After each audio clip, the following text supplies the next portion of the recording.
Nicole Malliotakis, Republican from New York, joins me now.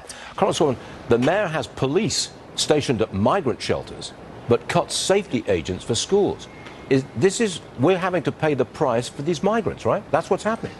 That's absolutely right. It's a big slap in the face to hardworking, tax-paying families whose expect the number one priority of our government is to keep them and their children safe. If you go to any of these over 200 shelters that the mayor has set up, you'll see many police officers, you will see private security firms. But yet when it comes to the safety of our children, that's where he wants to cut.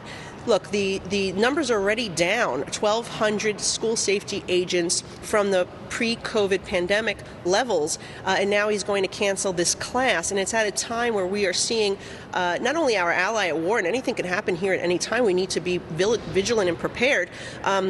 But you've also seen a 16% increase in major crimes happening in our schools. Students are being stabbed, drugs are being sold. There's little disciplinary action for this, but we also just need to make sure that these schools have the proper security. And so this is the last place the mayor should be cutting, but it is a part of an overall trend. Remember, there's thousands of police officers that we have less now than we did a decade ago. We also see detectives, hundreds of them are no longer with us and they're not being replaced. The mayor needs to take public safety and make it a priority like he said he would during the campaign. You need to control the border and get some money out of D.C. It's their fault. But on that note, DHS Secretary Alejandro Mayorkas, he's not going to be impeached. 8 Republicans sided with Democrats to prevent it. What do you make of that?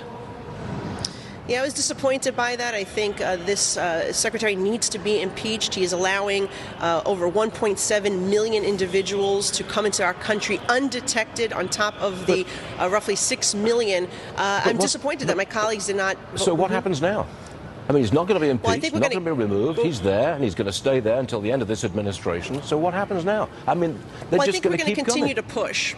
No, I think we're going to continue to push this issue. I know that the Homeland Security Committee has been working vigilantly to collect more facts and data to use against him so we can do the impeachment. I believe there will be probably another vote to impeach him at some point, if not this year, early next year. Isn't it a waste of time? But with that said... I mean, isn't it just a waste?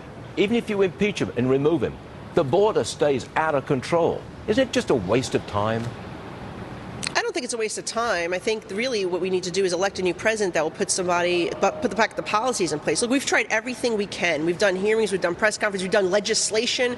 We've passed legislation. The Senate and Schumer refused to pass our Border Security Act. They refused to do anything on immigration. At least pass your own bill. Let's reconcile the differences and get this border under control. So we have no choice but to move forward and try to impeach Mayorkas, hoping that, maybe we'll get somebody in there that will at least be reasonable, and perhaps this administration will get the signal and the message that we are serious about holding them accountable. But we cannot allow this to just continue. I'm concerned in a post-9/11 world that we could have another terrorist attack, particularly when you have 1.7 million people in the country where we don't know who they are, where they are, what their intentions are. And I'm not going to wait until that moment to try to remove this individual. We need to do it now, and so I'll continue to press that upon my colleagues and hope the Homeland Security Committee will come back with something that will allow us to move forward with that impeachment and removal. Congresswoman Nicole Malliotakis, Republican, New York. Thanks for joining us. We'll see you again soon. Thank you. Yes, ma'am. Thank you.